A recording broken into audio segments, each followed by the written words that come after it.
چین کی بری مہم۔ میں وہیلوں کا مطالعہ ترک کرنے کا فیصلہ کر چکا تھا۔ امریکی عجائب گھر کے پاس اب دنیا کا سب سے بڑا اور کامل ترین گروہ موجود تھا۔ بری مہم پر روانہ ہونے کی میں ہمیشہ سے ہی تمنا کرتا رہا تھا۔ عجائب گھر کے صدر ڈاکٹر اوس بورن نے میری روانگی پر رضامندی کا اظہار کر دیا۔ بہت عرصہ پہلے سے ان کا خیال یہ تھا کہ ایشیا دنیا کے اولین انسانوں کا مسکن اور حیوانی زندگی کی ماں تھا، مگر ایشیا کے بیشتر حصے کی ابھی تک کھوج نہیں لگائی جا سکی تھی۔ اس سرزمین کا اگر بڑی توجہ کے ساتھ مطالعہ کیا جائے تو یقیناً اس کے بہت ہی اہم نتائج برآمد ہوں گے۔ میں نے بڑی توجہ کے ساتھ یہ جاننے کے لیے متعدد مہینوں کا منصوبہ تیار کر لیا کہ ہمیں اپنے سوال کا جواب پانے کے لیے کہاں سے ابتدا کرنی چاہیے۔ اولین مہم تبت اور برما کے قریب چین کے جنوب مغربی حصے نیان میں ہوگی۔ بالکل غیر آباد پہاڑی علاقہ تھا، نہ تو وہاں کے جغرافیہ کا علم تھا اور نہ وہاں کی حیوانی زندگی کا۔ مارچ 1916 میں ہم بذریعہ جہاز جاپان روانہ ہو گئے۔ اس کے بعد ہم نے چین کے شمالی حصہ سے لے کر تبت کے کنارے تک سفر کیا۔ پہاڑ بہت ہی اونچے تھے۔ مجھے دریائے یانگسی کے اوپر والے 16,000 فٹ بلند پہاڑ کو پار کرنے کا واقعہ اچھی طرح یاد ہے۔ چند گھنٹوں کے اندر ہم اکتوبر کی گرم گرم دھوپ سے موسم سرما کے وسط میں جا پہنچے۔ ایک چھوٹے سے جنگل میں ہو کر اوپر کی جانب چڑھے، پھر درختوں کی آخری قطار سے گزر کر اس کی بے برگ و گیا چوٹی تک جا پہنچے، جہاں کی برف جمی ہوئی تھی۔ ہمارے خیمہ کے ارد گرد برف جیسی ٹھنڈی ہوا چلنے لگی۔ سردی اس قدر سخت تھی کہ ہم سو بھی نہ سکے۔ رات بھر ہم ایک چھوٹے سے الاؤ کے گرد بیٹھے ہوئے کانپتے رہے، کیونکہ وہاں لکڑی بہت کم تھی۔ سردی اور ہلکی ہوا کی بنا پر 3 گھوڑے مر گئے۔ ہم سب کو بڑی تکلیف محسوس ہو رہی تھی۔ اگلی صبح ہماری غمگین جماعت دوبارہ اکتوبر کی سنہری دھوپ میں پہنچ گئی، جیسا کہ ہم نے یکایک چھوڑ دیا تھا۔ پہاڑوں پر سے گزرتے ہوئے ہم تبت کے کنارے جا پہنچے۔ ہم راستہ بھر نئے نئے پستانی اور پرندے، نئے نئے پودے، نئے نئے لوگ اور نئے ممالک سے دوچار ہوتے گئے۔ ہم دریائے یانگسی کو پار کر کے، جس کا پاٹ وہاں صرف 50 گز تھا، ایک تاریک وادی میں داخل ہو گئے۔ اس کے بعد دریائے سیگانگ کی وادی میں اتر کر جنوب کی جانب گرم جنگلات میں سے ہوتے ہوئے برما کے کنارے تک جا پہنچے۔ اب دریائے سالدین ہماری نگاہوں کے سامنے تھا۔ میں دریائے سالدین کی وادی میں جانا چاہتا تھا، مگر میں یہ غور کر رہا تھا، کیا اس سفر کی قدر و قیمت اتنی ہوگی کہ ہم اپنی جانوں کے ضیاع ہو جانے کا اندیشہ مول لے لیں۔ یہ بہت ہی خوفناک مقام ہے، جہاں آدم نہ آدم ذات، جہاں پرندے، چیتے، سرخ جنگلی کتے اور بیماری کے سوا اور کچھ نہ تھا۔ میں نے وہاں جانے کا فیصلہ کر لیا، کیونکہ ہمیں جو بھی پستانیے دستیاب ہوں گے وہ سائنس کے لیے بالکل نئے ہوں گے۔ چنانچہ ہم چلے گئے اور 10 دن تک وہیں رہے۔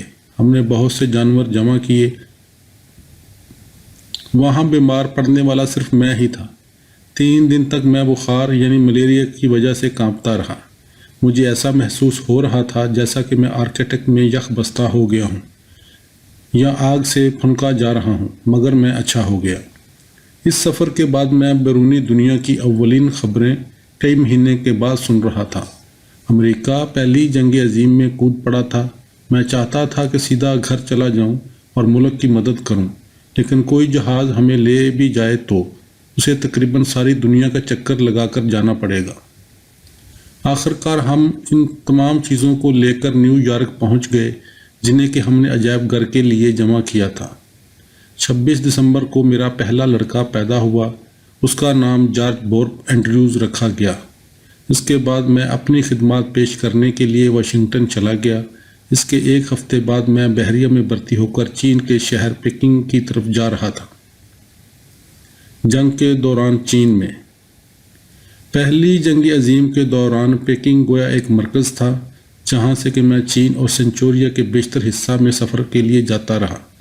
میں 2 مرتبہ صحرائے گوبی کو پار کر کے ارگا تک گیا، جسے اب اولان بطور کہا جاتا ہے۔ یہ منگولیا کا دارالخلافہ ہے۔ امن کے زمانہ میں میرا جو ایشیا میں کھوج لگانے کا کام تھا، میرے یہ سفر اس سے مکمل مطابقت رکھتے تھے۔ وقت کو سب سے زیادہ اہمیت حاصل تھی، اس لیے میں نے گولی کو کار کے ذریعے پار کیا۔ یہ سفر 5 سے 7 دن تک میں انجام پا سکتا تھا۔ میں اورگا میں پہلی مرتبہ اگست کے اوائل میں پہنچا۔ اس زمانہ میں دن کے وقت گرمی پڑتی تھی اور دھوپ نکلتی رہتی تھی اور راتیں ٹھنڈی اور تر و تازہ ہوتی تھی۔ دوسرے دن میں اور ایک شخص سخت اور ہموار زمین پر نہایت سکون کے ساتھ کار چلا رہے تھے۔ 5 اشخاص چٹانوں کے پیچھے سے ایک دم نمودار ہوئے۔ شاید وہ ہماری کار حاصل کرنا چاہتے تھے۔ انہوں نے ہماری طرف نشانہ لگایا۔ ہم نے جوابی فائر کیے۔ میں کار کو جس قدر بھی تیز ممکن تھا چلاتا رہا، یہاں تک کہ ہم ان کی نگاہوں سے اوجھل ہو گئے۔ دوسری مرتبہ جب میں نے ایک اور شخص کی ہمراہی میں گوبی کو پار کیا تو یہ وسط سرما کا زمانہ تھا اور بہت سخت طوفان برف و بارہ بھی رکا ہوا تھا۔ جب ہم اورگا پہنچے تو قریب قریب یک بستہ ہو چکے تھے اور ایسا معلوم ہوتا تھا جیسے کہ سردی ہماری ہڈیوں تک میں گھس گئی ہے۔ اس کے بعد ہمیں شمال کی جانب سائبیریا جانے کے لیے گھوڑوں پر سوار ہو کر جنگل پار کرنا پڑا۔ یہ بہت ہی تلخ تجربہ ثابت ہوا۔ میرے دوست کی 3 انگلیاں یک بستہ ہو گئی اور انہیں کٹوانا پڑا۔ حالانکہ مجھے یہاں سخت تکلیفیں جھیلنی پڑی تھی، پھر بھی یہ ملک اور اس کے لوگ مجھے بہت ہی دلکش معلوم ہوئے۔ یہی وہ جگہ تھی جہاں سے کہ مجھے اپنے وسطی ایشیا کے دورے کا آغاز کرنا تھا۔ ایسا لگتا تھا جیسے کہ منگولیا میں میرے تمام سوالات کے جوابات موجود تھے۔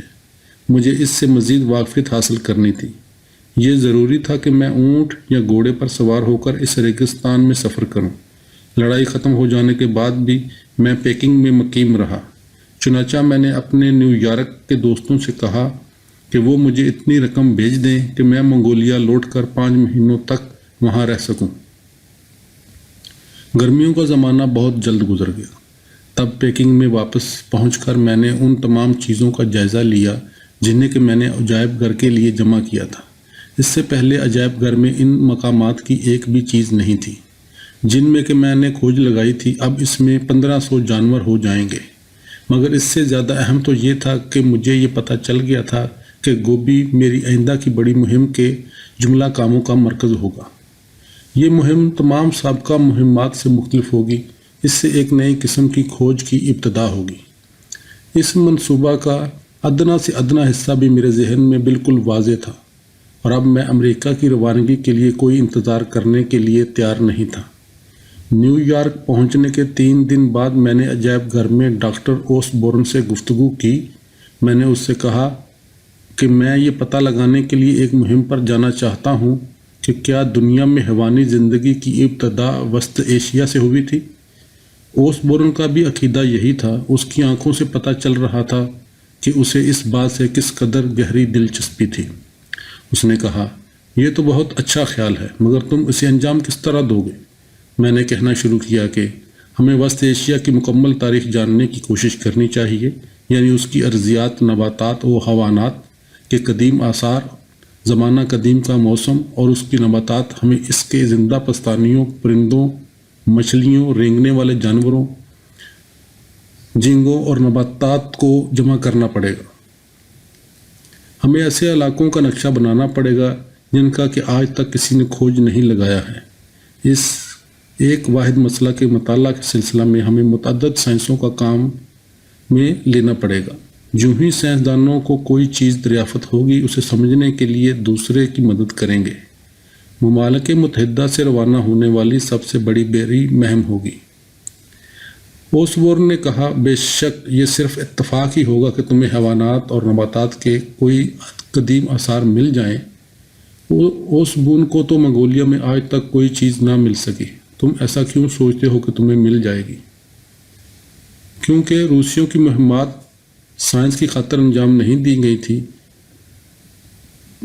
وہاں چند اچھے سائنسدان ضرور ہوئے ہیں، مگر انہیں ایسے نتائج پیدا کرنے تھے جو کہ حکومت کو خوش کر سکے۔ سائنس کبھی بھی کسی روسی مہم کا اہم سبب نہیں رہی۔ ان کے نقشے بھی ٹھیک طرح سے تیار نہیں کیے گئے ہیں اور ان سب لوگوں نے صرف اونٹ استعمال کیے۔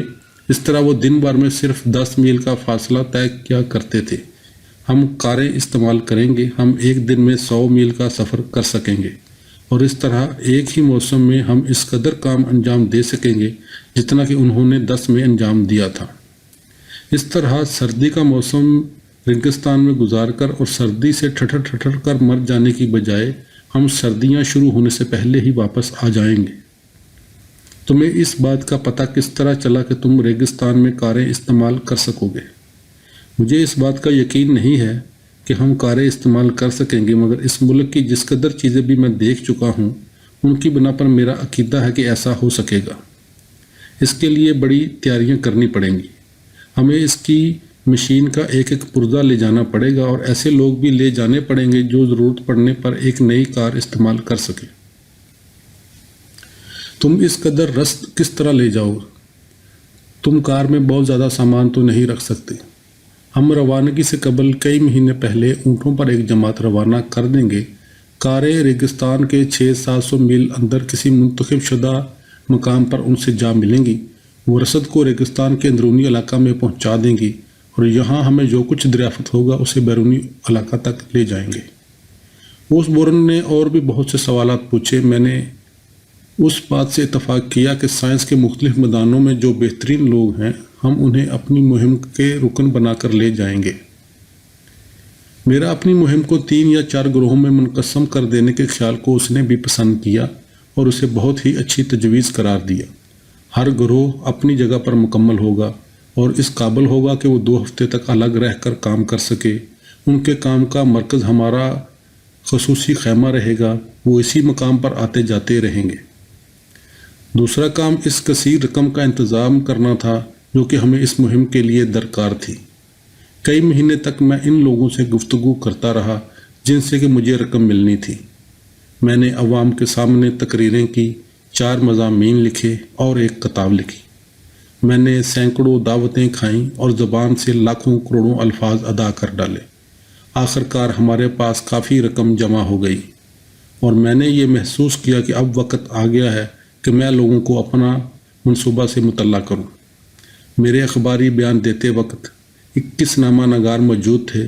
نیو یارک کے تمام اخبارات نے اس کہانی کو اولین صفحات پر جگہ دی اور دنیا بھر میں اس کی تشہیر کی گئی۔ اس مہم میں شریک ہونے کے لیے 10,000 افراد نے شرکت کی درخواست کی، ان میں 3,000 تو عورتیں تھیں۔ اس مہم کی تیاریوں میں اس قدر مصروف رہا کہ مجھے رات کو سونے کے لیے صرف 4 یا 5 گھنٹے مل پاتے تھے۔ مارچ 1921 میں ہم جہاز میں سوار ہو کر چین کی طرف روانہ ہونے کے لیے تیار تھے۔ صدر امریکہ کی دعائیں بھی ہمارے ساتھ تھیں۔ 1921 کی گرمیوں میں ہم منگولیا نہ جا سکے، اس سے پہلے ہی ہمیں بہت سا کام کرنا تھا۔ ہمیں ایک ایسا مکان تلاش کرنا تھا جیسا کہ ہم اس مہم کے دفتر کے طور پر استعمال کر سکیں۔ اس میں چینی اور منگول حکومتوں سے اپنے منصوبوں کے بارے میں گفتگو کرنی تھی۔ ہمیں اونٹ خریدنے تھے، کارندے تلاش کرنے تھے، کھانا اور رسد حاصل کرنی تھی اور اونٹوں کی جماعت کو سرما کے دوران ہی روانہ کرنا تھا تاکہ یہ ہماری کاروں والی جماعت سے ریگستان میں 600 میل اندر مل سکیں۔ آخر کار یہ تمام کام انجام پا گئے اور اپریل 1924 میں ہم پیکنگ سے کالنوان روانہ ہو گئے جو کہ اس صحرائے اعظم کا دروازہ تھا۔ ریگستان میں ان عجیب و غریب مہینوں کے دوران ہمیں جو واقعات پیش آئے ہیں وہ سب کچھ بیان نہیں کر سکتا، مگر جس دن ہمیں پہلی مرتبہ قدیم ہڈیاں دریافت ہوئیں وہ گویا ہمارے عظیم ترین تجربات میں سے تھے۔ ہم نے نیچی سی بوری پہاڑیوں کے دامن میں خیمہ لگایا ہوا تھا۔ میں سورج کے غروب ہونے کا منظر دیکھ رہا تھا۔ آسمان سنہرا اور سرخ ہو رہا تھا۔ اتنے میں ایک کار جھپٹتی ہوئی خیمہ میں داخل ہوئی۔ کسی نے ایک لفظ بھی نہیں کہا مگر والٹر گرینگر کی آنکھیں چمک رہی تھیں۔ وہ ہمارا معدومات کا سب سے بڑا ماہر تھا۔ خاموشی کے ساتھ اس نے مجھے کچھ ہڈیاں دکھائیں اور ماہرین ارضیات کے پاس بھی کچھ ہڈیاں تھیں۔ ہم سب خوش ہو کر کہے اور نعرے لگانے لگے۔ پہلا ڈائنوسار۔ اگلی صبح ڈاکٹر برکی خیمے میں آیا۔ کولمبیا یونیورسٹی کے ارضیات کے اس مشہور استاد کے حرکات و سکنات کچھ عجیب و غریب سے تھے، مگر وہ کچھ بتا نہیں رہا تھا۔ جو کچھ اس نے کہا وہ یہ تھا، میرے ساتھ آؤ۔ وہ مجھے ایسی جگہ لے گیا جہاں کے گرینگر گھٹنوں کے بل جھکا ہوا کسی چیز پر سے ریت ہٹا رہا تھا۔ برکی نے کہا، اس چیز کی طرف دیکھو اور بتاؤ کہ تمہارا اس کے بارے میں کیا خیال ہے۔ میں نے چٹان میں ایک بہت بڑی ہڈی دیکھی جو بالکل صحیح و سالم حالت میں تھی۔ اس میں کوئی شبہ نہیں تھا کہ یہ ڈینوسار تھا۔ برکی نے کہا، یہ ایشیا میں ہمالیہ پہاڑ کے شمال کے علاقہ میں دریافت ہونے والا پہلا ڈینوسار ہے۔ جب تک کہ انسان سائنس سے تعلق رکھنے والا نہ ہو، اس کے لیے یہ اندازہ لگانا مشکل ہے کہ یہ دریافت کس قدر اہمیت کی حامل ہے۔ اس کا مطلب یہ تھا کہ اب تک وسط ایشیا کی ارضیات اور جغرافیہ کے بارے میں جو کچھ معلومات حاصل تھی، ہم نے اس میں ایک بالکل ہی نئی حقیقت کا اضافہ کر دیا تھا۔ یہ ہڈی اور دیگر قدیم آثار اس بات کی اولین علامت تھے کہ ہماری مہم کا نسب العین درست ثابت ہو سکتا ہے، یعنی یہ کہ ایشیا یورپ اور امریکہ کی حیات کی ماں ہے۔ اس کے چند دن بعد ہماری ملاقات اونٹوں والی جماعت سے ہو گئی، جو کہ ہمارے کالگان کے کارواں میں روانہ ہونے کے کئی مہینہ پہلے ہی بست سرما میں روانہ ہو گئی تھی۔ ہماری ملاقات ایک قدیم پہاڑ کے دامن میں ایک کنویں پر ہونی قرار پائی تھی۔ بہت پرانے زمانے میں یہ جگہ کافی اونچائی پر تھی، مگر ہوا اور موسم نے اسے تقریباً ہموار کر دیا تھا۔ ہم اس پہاڑ کے دامن میں دوپہر کو پہنچ گئے۔ دور سے ہمیں اپنی اونٹوں والی جماعت اس کنویں کے قریب خیمہ زن نظر آئی۔ وہ ٹھیک اسی دن جس کا کہ تعین مہینوں پہلے ہو چکا تھا، ہم سے صرف 1 گھنٹہ پہلے ہی آ کر پہنچے تھے۔